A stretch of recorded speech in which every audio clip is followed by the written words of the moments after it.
గోదావరిలో వరద నీటి మట్టం స్వల్పంగా పెరుగుతుంది. ఎగువ ప్రాంతాల్లో వర్షాలు కురవటం, పోలవరం ప్రాజెక్టు నుంచి 35,000 క్యూసెక్కుల నీటిని దిగువకు విడుదల చేయడంతో ధవళేశ్వరం కాటన్ బ్యారేజ్ వద్ద గోదావరి వరద నీటి మట్టం స్వల్పంగా పెరుగుతుంది.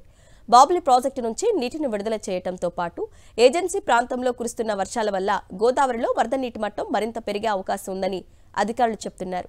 ప్రస్తుతం వరద నీటితో పెద్దగా ఇబ్బందులు లేకపోయినా డెల్టాకు అవసరమైన 11,000 క్యూసెక్కుల నీరు సరఫరా చేసి మిగిలిన నీటిని సముద్రంలోకి విడిచిపెడుతున్నారు. గోదావరిలో పెరుగుతున్న వరద నీటి మట్టంపై మరింత సమాచారాన్ని మా ప్రతినిధి హరీష్ అందిస్తారు. గోదావరిలో వరద నీటి మట్టం స్వల్పంగా పెరుగుతోంది. ఎగువ ప్రాంతంలో వర్షాలు పడడం, అదేవిధంగా ఎగువనున్న ప్రాజెక్టుల నుంచి కాస్త నీటిని విడుదల చేయడంతో దాదాపు 3 నెలలుగా పూర్తి స్థాయిలో ఎండిపోయిన ధవళేశ్వరం కాటన్ బ్యారేజ్ వద్ద ఇప్పుడిప్పుడే గోదావరిలో నీరు కనిపిస్తుంది. ఎగువ ప్రాంతంలో ఇప్పుడు కాస్త వర్షాలు, మహారాష్ట్ర ప్రాంతంలో వర్షాలు పడడంతో ఆ నీరు కూడా దిగువ విడుదలవుతుంది. దీంతోపాటు పోలవరం నుండి విడుదల చేసిన 30,000 క్యూసెక్కుల నీరు కూడా ధవళేశ్వరం కాటన్ బ్యారేజ్ వద్ద గోదావరిలోకి వచ్చి చేరుతుంది. దాంతో గోదావరి నుంచి డెల్టాకు తూర్పు, మధ్య, పశ్చిమ డెల్టాలకు అవసరమైన 11,000 క్యూసెక్కుల నీటిని విడుదల చేయడంతో పాటు మిగిలిన నీటిని సముద్రంలోకి అయితే విడుదల చేస్తున్నారు.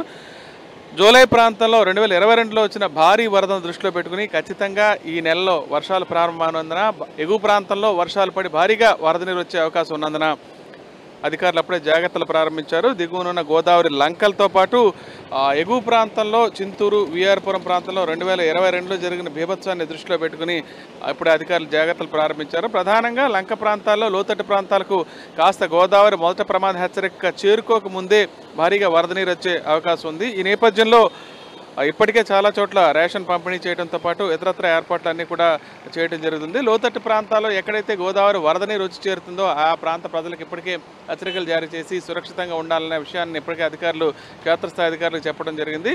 దీంతోపాటు ఏటిగట్ల పటిష్టత మీద కూడా అధికారులు దృష్టి పెట్టారు.